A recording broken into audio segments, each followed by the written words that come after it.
Welcome, everyone, to the second part of our Halloween movie franchise review. These next trilogy movies are considered the Cult of Thorn storyline, which I'm not entirely fond of, but these movies still weren't the worst entries in the Halloween franchise. I think most of us can agree to that. Despite that, they are still very controversial, not even just within the horror community, but the entire Halloween franchise. Most people, they didn't like the fact that there was lore and backstory being added to the character of Michael Myers, where there was others that actually embraced it and enjoyed being able to learn more about the methodology behind the masked killer. Whatever your opinion of it is, these movies are still cemented as the movies which built the character that we know and love today, despite the fact that the 2018 reboot has literally completely retconned this entire trilogy. But whatever, it still stands on its own, and it's a part of Michael's history. So it's something we're going to go over, something we're going to talk about. I'm going to share all of my thoughts about Halloween 4, 5, and 6 on this episode of the podcast. Halloween 4 was appropriately titled The Return of Michael Myers, as the installment before this, as we were talking about, Season of the Witch, didn't have Michael. There was no appearance of Michael at any point during the film. Halloween 4 was released in 1988, and Michael comes back, along with Donald Pleasance, Ellie Cornell, Danielle Harris, and Michael Pataki. Now, the film completely retcons Season of the Witch. Okay, Season of the Witch no longer exists at this point in time.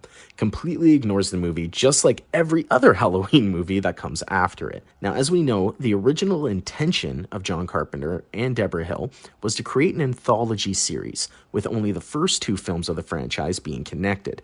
The fourth installment of the franchise was originally intended to be a ghost story, but people wanted Michael, right? Season of the Witch did so bad because Michael Myers was not in it. So they wanted Michael to make an appearance in the fourth film. And John Carpenter was actually approached by Cannon Films to direct Halloween 4. Deborah Hill had planned to produce the film, while Carpenter teamed up with Dennis Etchison. The script provided was considered to be too cerebral, and it was insisted that any new Halloween sequel must feature Michael Myers as the killer. Carpenter and Hill had actually then signed all of their rights away for the franchise to Akkad, who then gained full ownership over the property.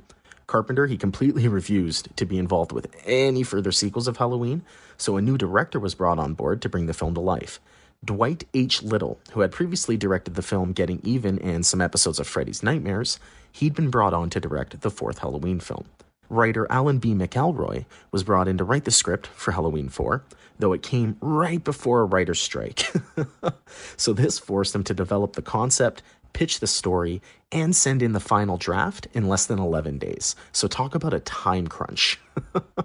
What McElroy devised was the idea of Jamie Lloyd, who's Laurie Strode's daughter, being chased by her uncle, Michael Myers, who escaped from Richmond after being in a 10-year coma. Dr. Sam Loomis comes back, and he gets back on the hunt for Michael, along with Sheriff Meeker. And the setting of the movie was in Haddonfield, once again, and it's revealed that Laurie Strode had actually died in a car accident, leaving her daughter with the Carruthers family. Now, the original draft of the screenplay, it had Sheriff Meeker being killed by the Shape during the attack on his house. A fire was supposed to start in the basement, which actually burns down the entire house. If you remember, if you've seen the movie, the scene where Michael, Rachel, and Jamie are on top of the roof was actually supposed to include everything engulfed in flames. However, this was scrapped due to budget issues, and a more soap opera feel was incorporated into the movie. This included, of course, a love triangle subplot between Rachel Brady and Kelly Meeker, who was the sheriff's daughter. The fourth Halloween movie does continue the continuity from the first and second film. Both Myers and Loomis are shown to have burn scars on their hands and faces as a result of the ending of Halloween 2. And the cast of Halloween 4 was all new, with the exception of Donald Pleasance, who reprised his role, of course, as Dr. Sam Loomis. Pleasance had been really committed conceptually to the role of Loomis, though he didn't sign on to the project until he had read through the finished screenplay. Before the script was chosen, though, producers had actually asked Jamie Lee Curtis to reprise her role as Laurie Strode, though at this time, Jamie Lee Curtis was seeing so much success of her own outside of the Halloween franchise. She was an established actress in Hollywood, and so she declined to participate in the upcoming entry of the Halloween franchise.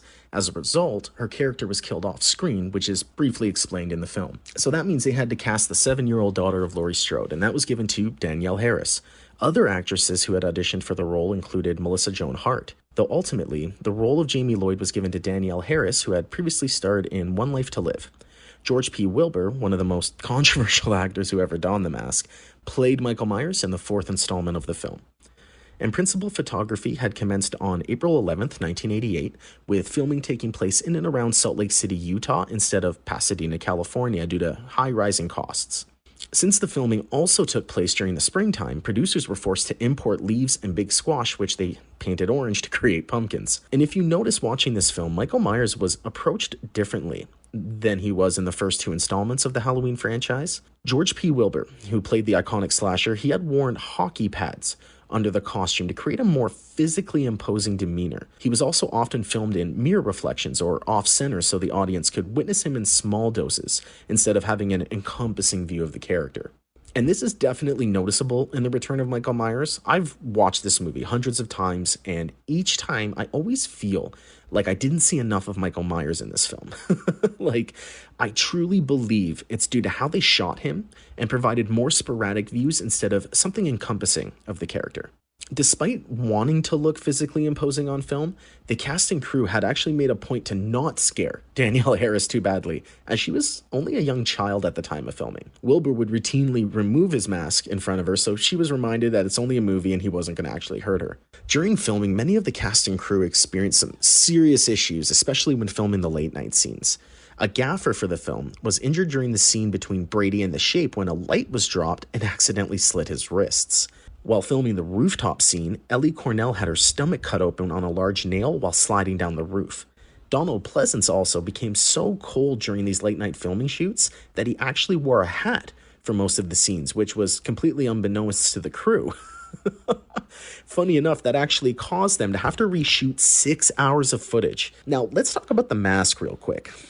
We can't open this trilogy without talking a little bit about the mask. This film is the beginning of the shitty Michael Myers masks, hands down. The three films we're going to go over all have the mask deprecating as the trilogy moves forward. Each film has an even worse mask that looks absolutely terrible. For the fourth entry of the franchise, they had considered to reuse that customized 1975 Captain Kirk mask, which of course was so iconic in the first two entries of the Halloween franchise. However, this mask couldn't be found, so they had to go out and get a new one from a local costume shop. And the school scene was shot, and then upon review, the producers didn't like how the mask turned out. So it was customized again, but still didn't live up to the original, because how the heck is it going to live up to something as iconic as that customized Captain Kirk mask? Specifically, though, the producers felt that it was just too old, so they opted to go for just a whole new mask in general. This caused some of the scenes to have to be reshot with the new mask, leaving only one scene where Loomis is thrown through a glass door and Michael comes behind him. That scene is where you get to see the actual mask that is still left behind in the cut of the film. Halloween 4: The Return of Michael Myers opened in 1,679 theaters on October 21st, 1988.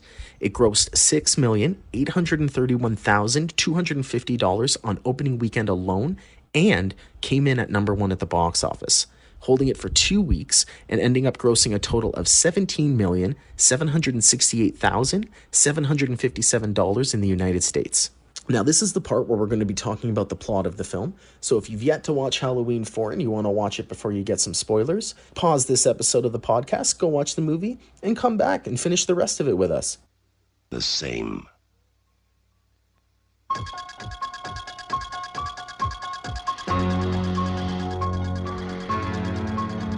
Now, Michael Myers has come home. He has returned for one more night of unholy terror. Michael! Somebody help me! He's here to kill that little girl and anybody who gets in his way. Oh, God! Who's gonna be next?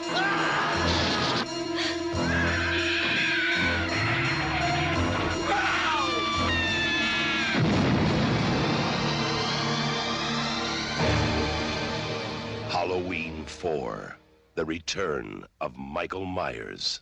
Maybe nobody knows how to stop him. So we begin the film on October 30th, 1988, with Michael Myers, who's been in a coma now for 10 years since the events that transpired at Haddonfield Memorial Hospital, and he's being transferred now to Smith's Grove Sanitarium by ambulance, which is always a dumbass move. While making his travels back to Smith's Grove, he learns that he has a niece and this awakens him, where he kills the ambulance personnel and then ends up crashing it into a river. Typical Michael Myers fashion. So this allows Michael to escape and make his way back to Haddonfield, where he can find his niece. So hearing of his escape, former psychiatrist Samuel Loomis gives chase to find Michael Myers. He ends up following him to a gas station and eatery, where a mechanic was killed for his clothes along with a female clerk, and then Michael grabs a tow truck and escapes, hitting the gas pumps on the way out, which causes a complete explosion and destroys Loomis's car at the same time. This forces Loomis to catch a ride to Haddonfield if he wants to continue his pursuit of Michael. Then we meet Jamie Lloyd, the daughter of Laurie Strode and the niece of Michael Myers. She's living in Haddonfield with her foster family, the Carruthers. Jamie has been experiencing nightmares, however, of Michael Myers, although she doesn't know that that's her uncle. She's unaware that the two of them are the same person. Then we get to Halloween night. Richard and Darlene Carruthers are heading out to a party, leaving their teenage daughter Rachel behind to babysit. That's not a foreshadow. So once Rachel was done school for the day, she takes Jamie to buy ice cream and a Halloween costume, and then we see Michael has arrived in Haddonfield. He ends up being at the same store the two are at and steals a mask. He's just about to attack Rachel when he's forced to flee because Jamie screams and alerts her that something's not right here. There's some big scary dude here. So the two of them go trick-or-treating later that night, and Michael breaks into the Carruthers' house and ends up finding photos of Laurie Strode in Jamie's bedroom. Loomis finally shows up in Haddonfield and immediately goes to the sheriff's department to alert Sheriff Ben Meeker of Michael's escape, and that he is heading towards Haddonfield for his niece. Meanwhile, Michael's gotten smarter during his 10-year stint in a coma. He heads over to a power station and kills a worker by throwing him into a transformer. This effectively takes the entire town out and plunges them into darkness. Michael then continues his killing spree. He attacks the police station, kills all the officers on duty. Then a lynch mob forms by the men of the town. They think they're going to kill Michael Myers once and for all. Doesn't that sound a little bit familiar? We'll talk about that in the ends episode. But Sheriff Meeker and Loomis, they find the girls and they bring them to the sheriff's house. They barricade all the doors and windows in the house while Loomis heads out to try and find Michael.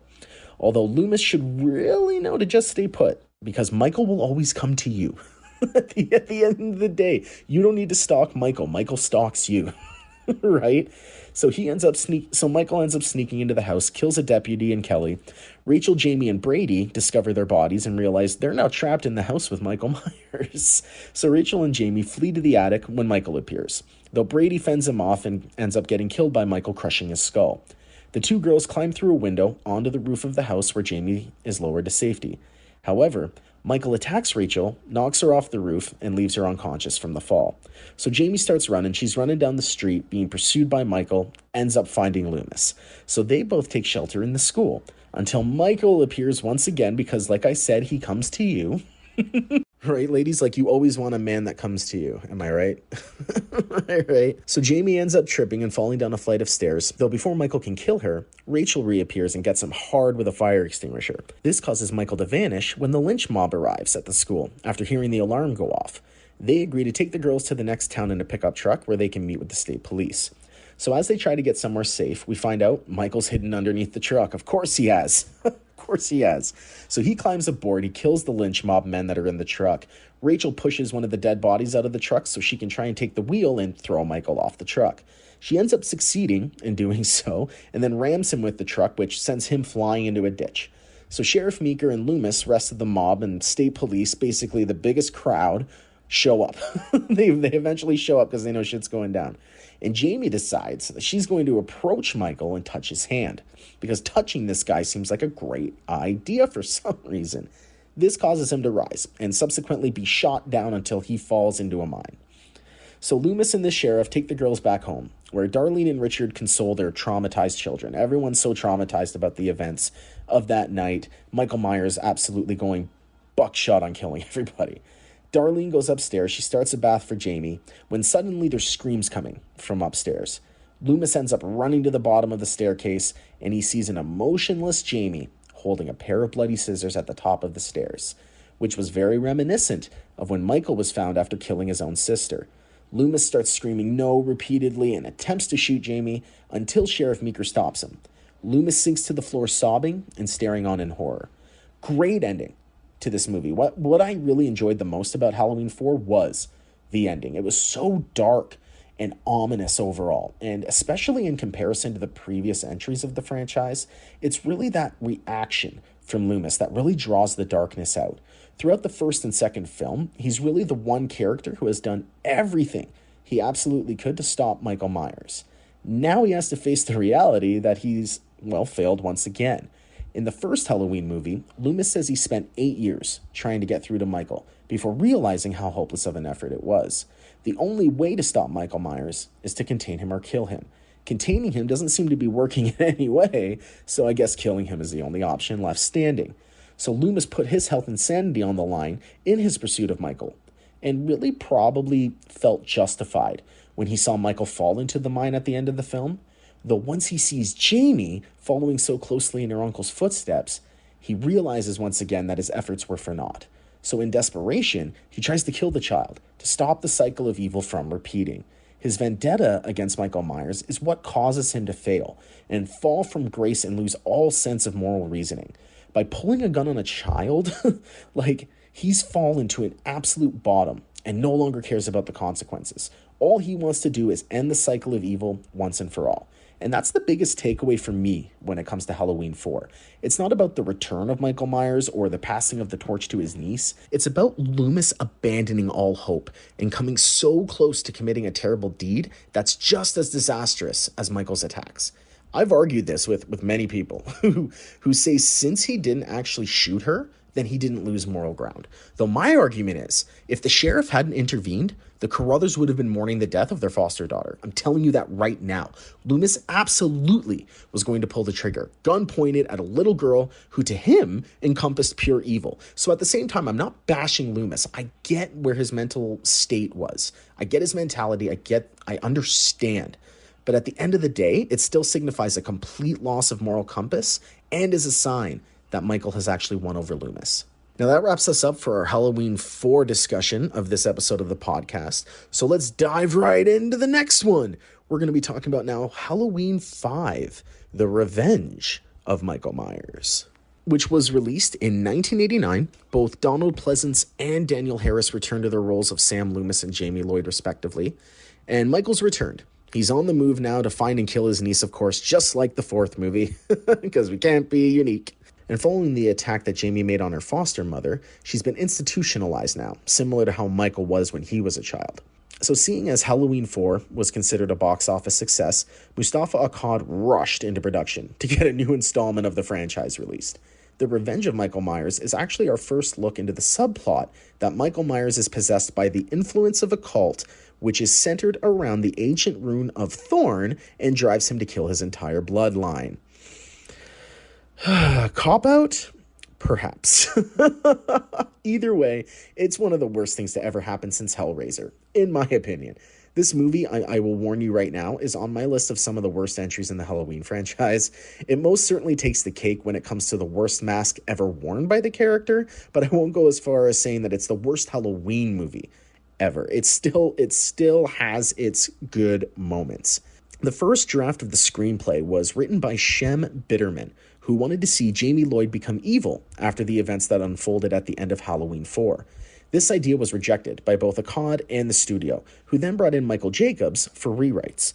After reviewing the new screenplay, the director added Jamie's inability to speak, along with the supernatural element of her telepathic visions and a connection with her Uncle Michael.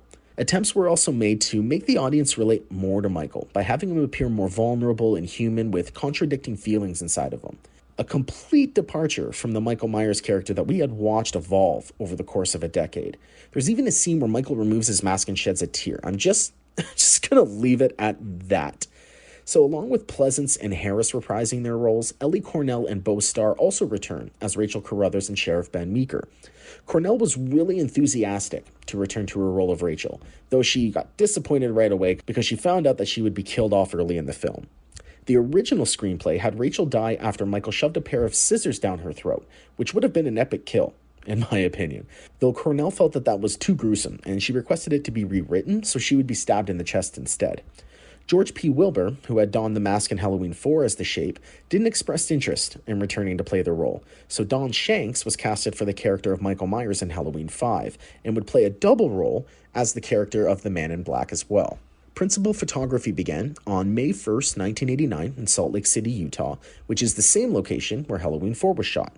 Several filming locations from the previous film, you can see it throughout Halloween 5. And when they began filming, the screenplay wasn't even finished. They were also unable to find a look-alike Myers house which matched the one that was seen in the original Halloween movies. So instead, they chose a bigger, more mansion-like house because they knew that it could provide wide rooms, hallways, an attic, a basement, and a laundry chute. It would be everything they needed in one place. Don Shanks, who played the role of Michael Myers, also was injured multiple times on set while filming Halloween 5. It happened when Donald Pleasance accidentally broke his nose during the scene where Loomis beats the Shape with a 2x4. Also, during the scene where the Shape crashes a Camaro into a tree, the director had forgotten to yell "cut," and a fire began to emerge from the car. It wasn't until the stunt coordinator Don Hunt told the director to yell "cut" so that they could safely remove Shanks. And filming had concluded on June 11th, 1989, and the movie was then released theatrically in North America on October 13th. It brought in $5.1 million during opening weekend and came in fourth at the box office. The theatrical run lasted about 3 months and concluded in December of 1989, with an ultimate gross of $11.6 million domestically. And there isn't really much more to say about Halloween 5. Like I said, it's not the absolute worst entry of the franchise, though it does leave much to be desired. Let's head into the plot of the film and talk a little bit about what Halloween 5 gave us. Sheriff, they want you down at the cemetery. Today in the cemetery, somebody dug up a coffin.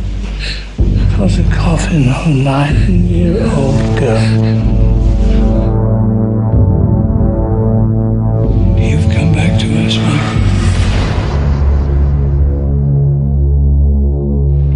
When are they going to realize that she is not him? She's just a child. They know that Michael Myers is her uncle, and that she attacked her stepmother. That's why they fear her, especially on Halloween. You're afraid. You're afraid the whole thing might start to happen again. How many people did he kill last year? Have you forgotten? But you never looked into his face, did you? You never saw his eyes. You never saw that nothing, no expression, blank. My memory goes back 12 years. I prayed that he would burn in hell, but in my heart, I knew that hell would not have him. Michael Myers is outside. The National Guard will take him to a maximum security facility, where he'll stay till the day he dies. He'll never die.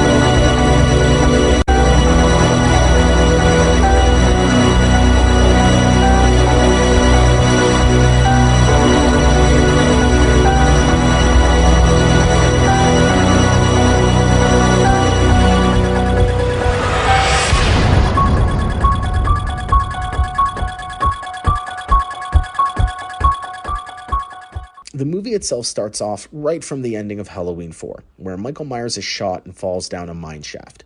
Dynamite's thrown down in hopes to finish him off once and for all. However, Michael, of course, escapes. He escapes into a nearby creek before the explosion, and then he finds an elderly hermit who nurses him back to health after he falls into a coma. The film then fast forwards 1 year later. It's October 30th, 1989.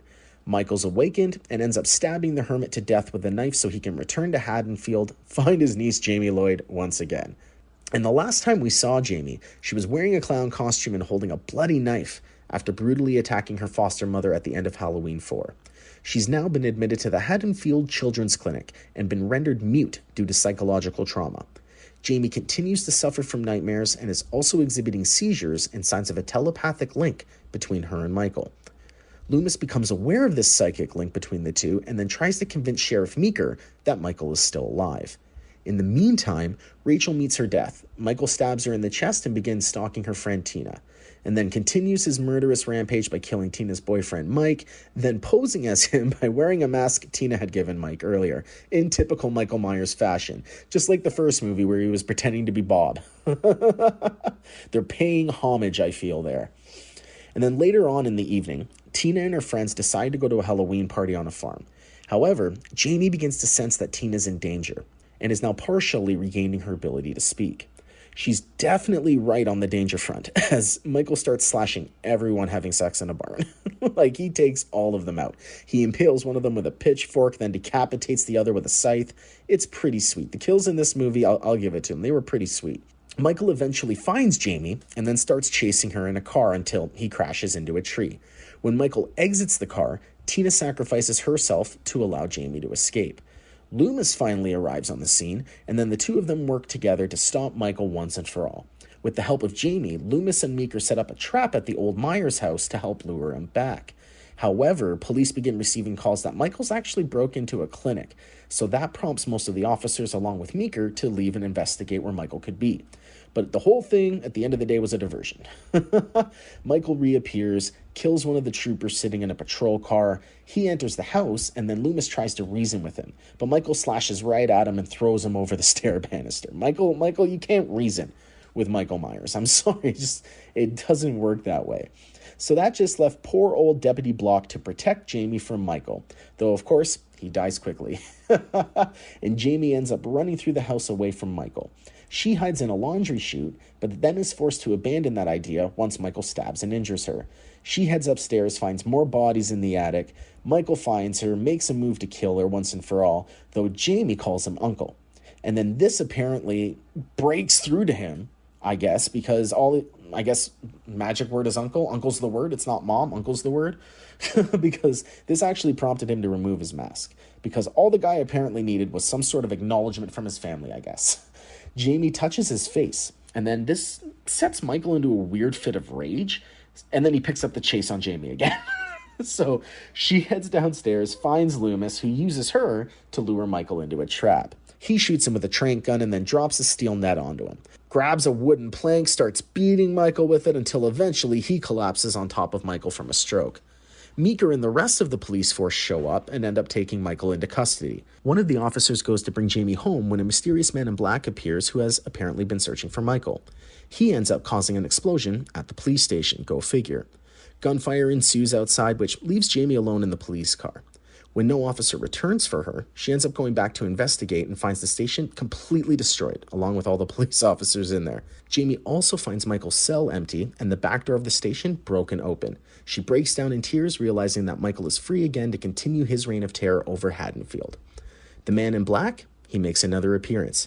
He can be seen throughout certain points of the movie as well. It was meant to tie into the Curse of the Thorn story, which is explored in more detail come Halloween 6. Well, we're going to talk about that a little bit, though it only served as more confusion for the audience. It didn't actually add anything to the story, nor created any anticipation as to how the man plays into everything. Funny story is he was actually added halfway through the script process by Akkad, who suggested it as a sort of quick fix for plot holes. They figured they'd just tie up all the loose ends in Halloween 6, which we're going to be talking about next, which I consider to be the second worst, I'd say the second worst entry in the Halloween franchise. And it is the sixth entry in total of the Halloween films and was titled The Curse of Michael Myers.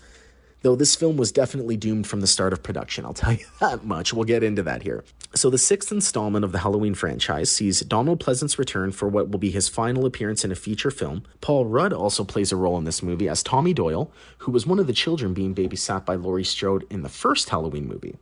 Halloween 6 is set coincidentally 6 years after the events of Halloween 5, and the entire film only had one purpose, which was to explain who the Man in Black was. Like anybody really cared who the Man in Black was. As soon as we saw it, we went, oh great, they're going to mess up the franchise even more. Like, that's just as bad as the Voodoo Jason or the Fetus Jason. Like, what was that, Jason Goes to Hell? Like, come on. They didn't care about any other aspect of the film except to push a ridiculous plot line called The Curse of the Thorn. Just like the two films before it, Halloween 6 was filmed in Salt Lake City, Utah during the fall of 1994. Halloween 5 performed less than spectacularly at the box office. There was a less than enthusiastic response from audiences, and a lot of it came from the fact that it was released only a year after the fourth installment of the franchise. Because of this, Akkad decided to put the series on hold, completely reevaluate its potential, because Halloween 5 really hadn't come close at all to Halloween 4 in terms of box office draw. The first writer they had brought on board for the film was Phil Rosenberg. He submitted a script titled Halloween 666: The Origin, and Akkad absolutely hated it. It sounds atrocious at the same time. He hated it so much that he threw the script across the room after he finished reading it. And funny enough, another person who gave a crack at writing the script is actually the infamous Quentin Tarantino. He had planned to have Michael Myers and the Man in Black flee Haddonfield together completely, and then they were going to go on a road trip down Route 66 and start murdering people. Man, that would have been an interesting one to see. However, Tarantino, he wasn't, of course, officially hired, but his rejected ideas bear a striking resemblance to his screenplay for Natural Born Killers. So just keep that in mind, that Natural Born Killers could have actually been Halloween 6. I'll just leave it at that. And Michael also almost got the Jason X treatment when at one point they had asked John Carpenter to return. John Carpenter actually proposed that they set the film in a space station, which I think he had actually suggested because he probably didn't want any additional entries of the franchise to be released, and he knew that that would be an absolute terrible plot concept. Though who knows, this could be the idea that actually planted the seed for Jason X. Other rejected concepts included Michael being the son of Sam Loomis, or that Michael's mother was being kept as a sex slave for the Man in Black. Both terrible ideas that I'm really glad did not see the light of day. Farrens was hired to write a new screenplay in June of 1994, with the film expecting to start shooting in October of the same year. The intent of the screenplay that Farrens developed was to expand on the presence of the Man in Black, as well as the Thorn symbol, which appeared without explanation at the end of Halloween 5. The Curse of Thorn plotline was expanded on in Halloween 6, with Jamie Lloyd being kidnapped by a covert cult who had cursed Michael Myers via the runic symbol of the Thorn, which grants him immortality and compels him to kill. Apparently, that Sam Hain reference that Carpenter threw into Halloween 2 is the basis of this idea. The initial version of the script didn't have Jamie Lloyd die early in the film like the theatrical cut did. She actually survived through to the final act where she would ultimately be the one who kills Michael. Other items that had to be cut from the script included having the entire town of Haddonfield in cahoots with this cult, which Akkad actually wanted to utilize for the 7th installment of the franchise. Thankfully, we got Halloween H2O instead, which I cannot wait to go over. Between June and October 1994, there were around 10 different drafts of the script, with most of what we see in the theatrical version not actually written by Farrens.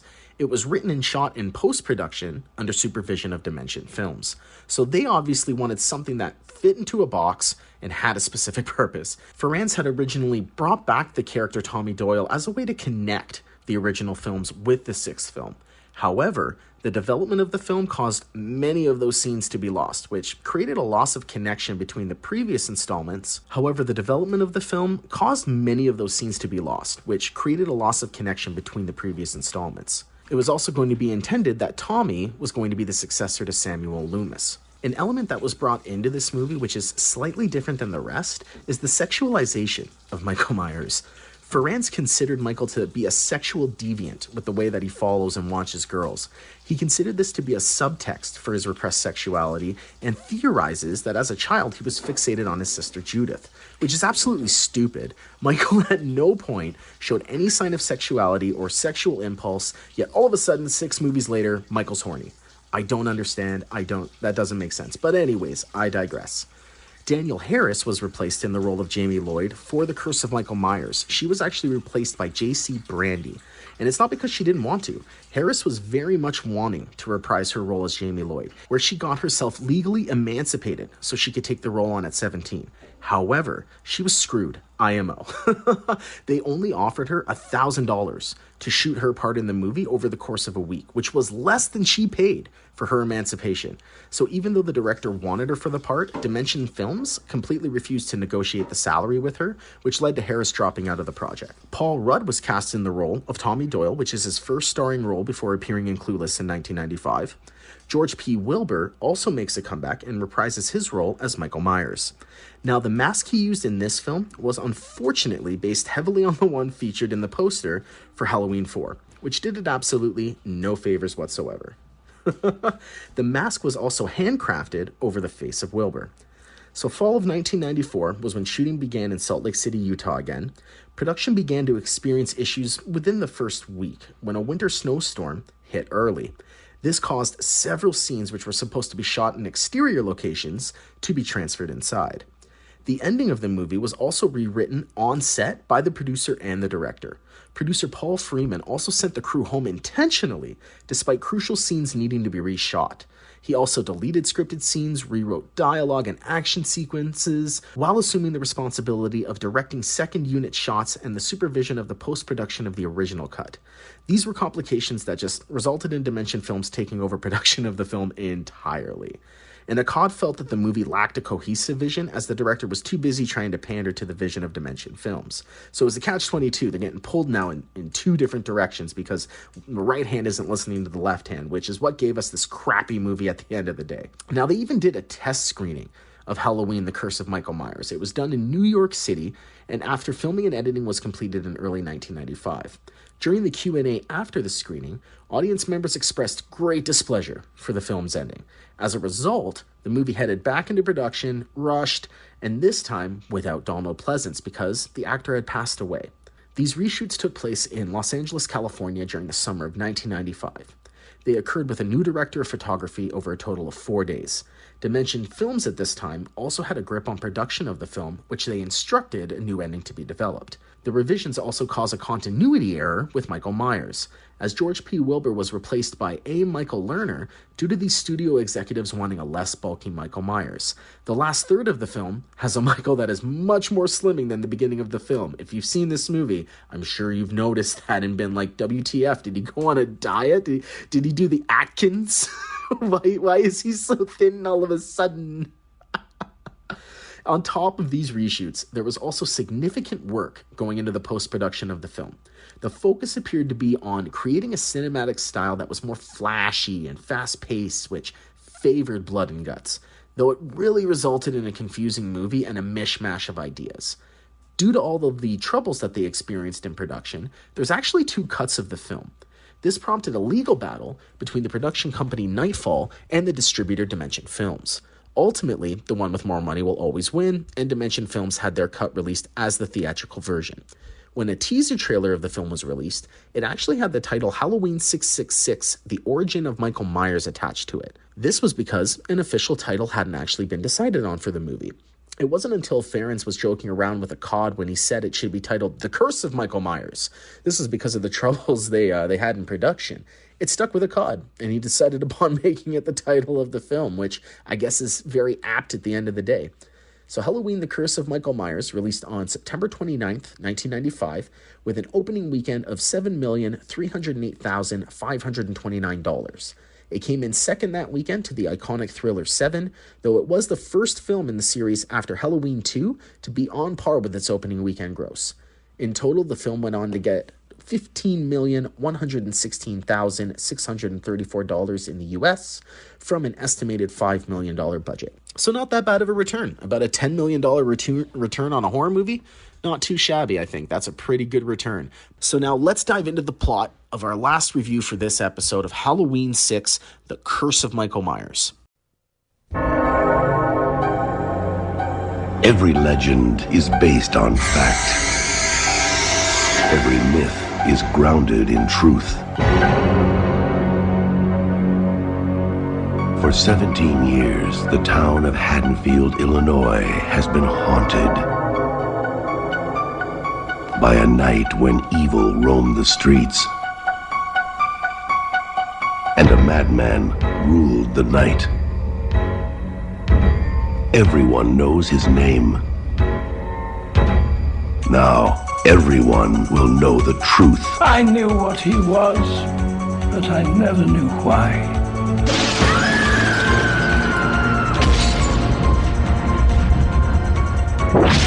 Halloween 6, The Origin of Michael Myers.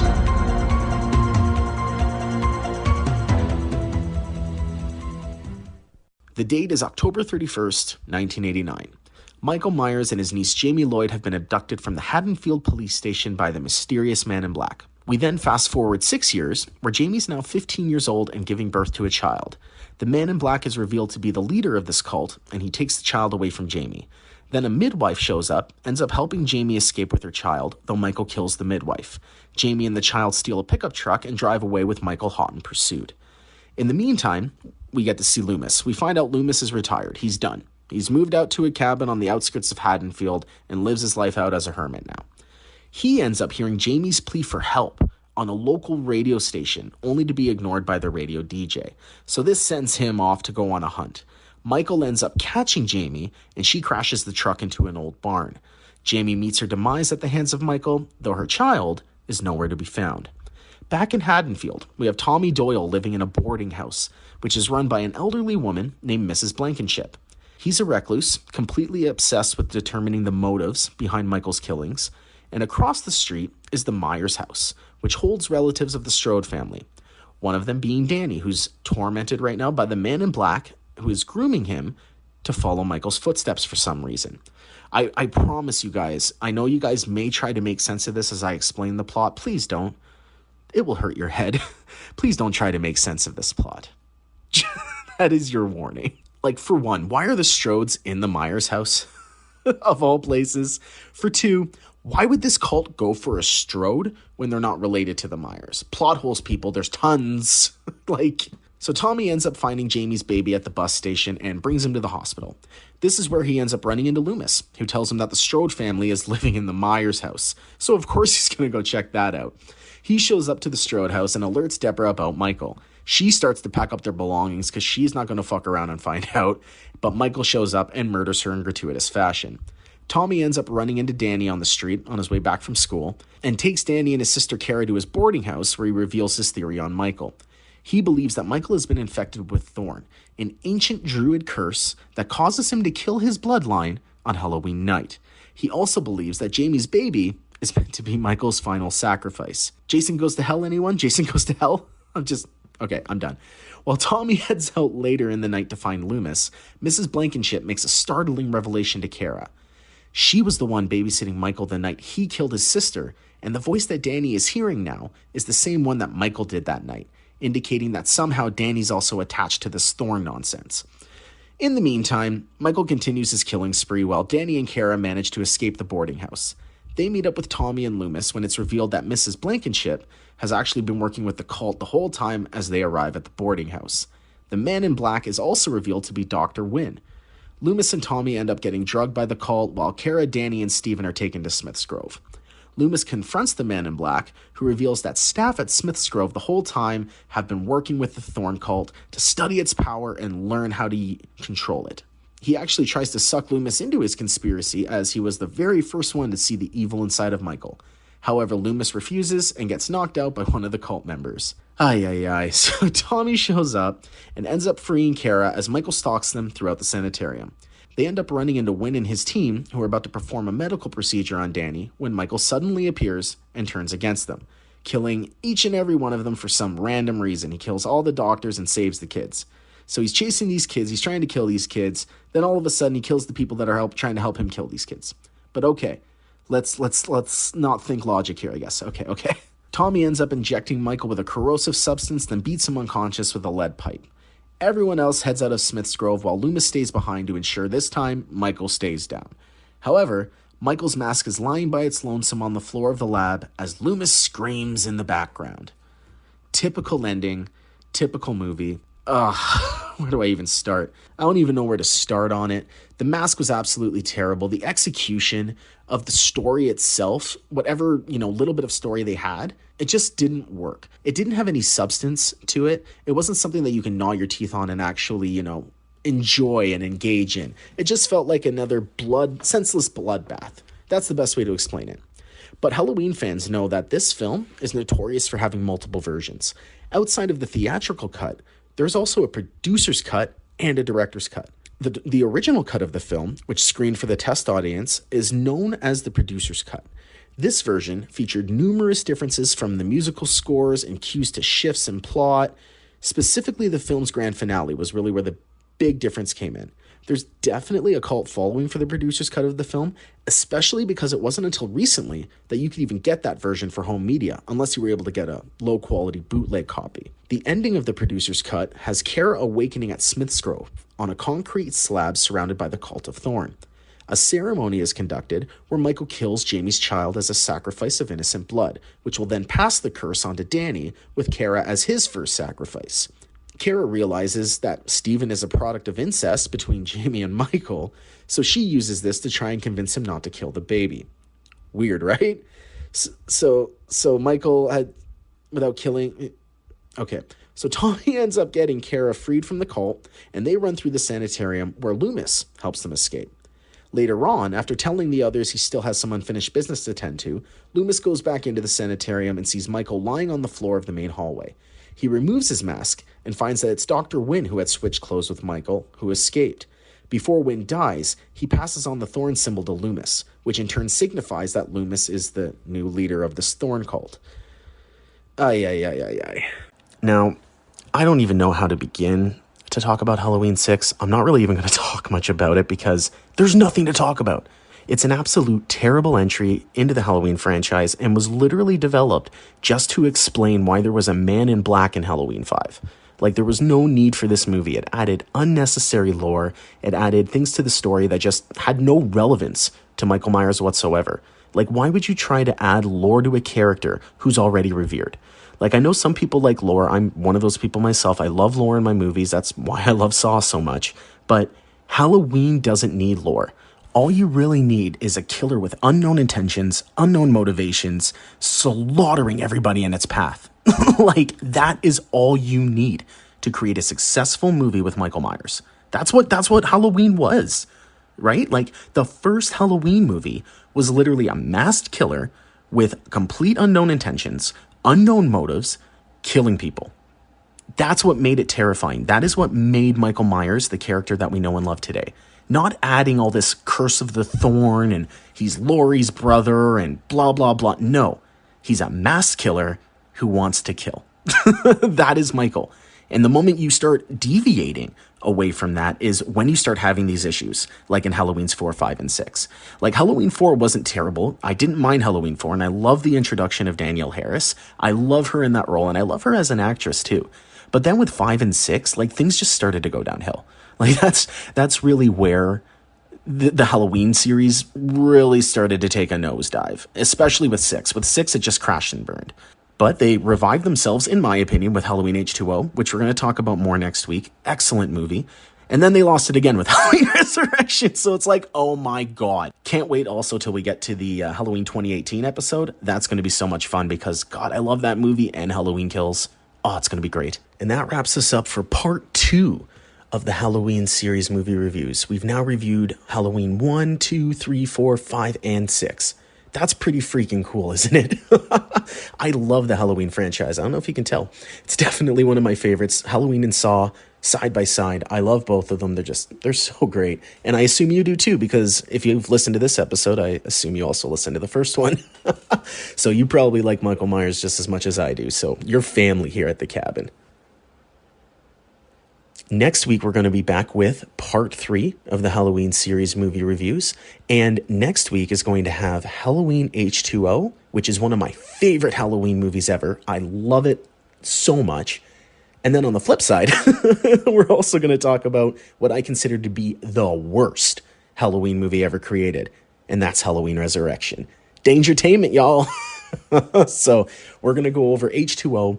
And we're going to be going over Resurrection next week on the podcast, so tune in. And if you want to have more daily horror content, you can follow me on social media. Check me out on Instagram, instagram.com/Cabin of Horrors podcast, or on Facebook, facebook.com/Cabin of Horrors. I'm also on Twitch, TikTok, Twitter, all that kind of stuff if you want to search me. And thanks again for listening to this week's episode. I super appreciate it. If you haven't yet, I'd love if you rate or reviewed my podcast, if that's possible on the podcast platform you're listening to. And also, let me know if you have any feedback on these episodes. If there's something you want to hear, or if there's a movie that you would love for me to review, I want to know about it. So feel free to reach out to me, send me a message. I love talking to people. And in the meantime, see you in the shadows.